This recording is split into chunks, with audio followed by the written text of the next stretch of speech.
Hello class, we finally made it to week 4. Today I'll be going over a lot of things, so we'll be moving pretty quickly. First, I'd like to remind you of the features that were promised in my PRD. Then I'll do a quick walkthrough and overview of the features I added through last week before covering the features I've added. And finally, I'll review the frameworks and plugins used. In the PRD, I set a pretty rigorous schedule for the month, and I promised that in the end there would be user registration with the ability to log in, log out, upload, view, and delete files and characters. There would be a combat calculator, random enemy generator, dice roller, and scratchpad with savable notes. But by breaking it into sizable chunks every week, I was able to build upon what I was learning to accomplish goals that were reachable with enough time and effort. For version 1, I concentrated on the registration and file suites. Registration is simple. A user just enters an email address, a unique username, and a password, and after reaching a prompt to log in, they only need to re-enter the information, and they're logged into their own personal grotto. Uploading files requires the user to click on Upload, the file they wish to add, a name for the file, and Submit.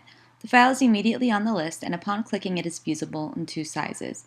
Simply clicking the X button will remove it from the system. For version 2, I had 2 main features, the character form and the combat calculator. I'll show you both of those in a moment, but it'll be a lot easier with the inclusion of the features from this week. For the final version, I wanted to add a random enemy generator, a dice roller, a scratch pad, and clean up the front end a bit. To begin with, we have the enemy generator.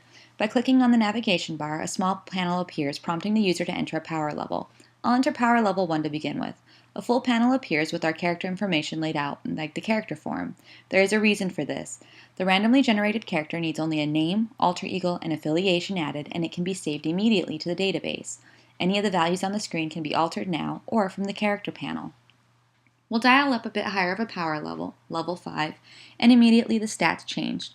I'll add in the necessary information, scroll to the bottom so you can see all the new stats, including the initiative and toughness score that automatically calculate based on feats and powers that raise them, and the skill modifiers based upon what ability raises them. Upon clicking Submit, the character is added to the calculator and the nav bar. Clicking on the character name will bring up the character panel.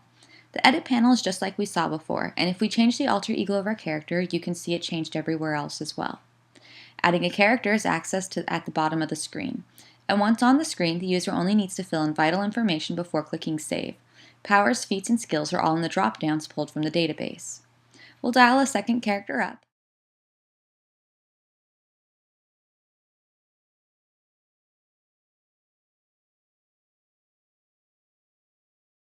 Add them to the database. And now let's start a fight.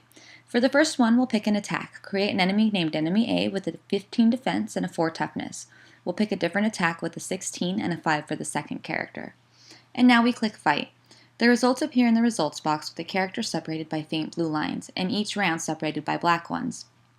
The results can be cleared, or if a fight is clicked again, everyone will continue to battle indefinitely, with one round stacking above the others.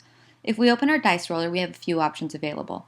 Clicking on any of the blue boxes with the darker blue down arrow will open that particular section, and with all the characters that have been added already here.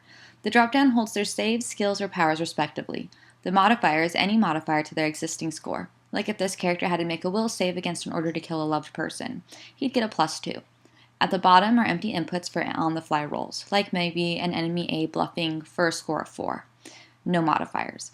You click the roll dice and the roll appears. You can see who it is for highlighted, as well as what they were rolling for in case of characters, what the total is.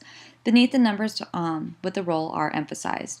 And finally, we have the scratch pad, where you can leave yourself notes, like all characters get -2 reflex for drinking before work. Click Save, and now if you open any panels or log out and log back in, you'll still be able to see your notes.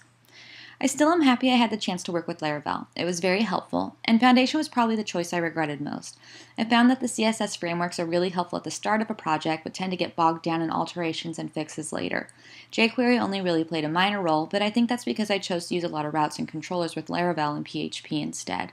If I had the chance to make changes, there's so many things I would improve or add.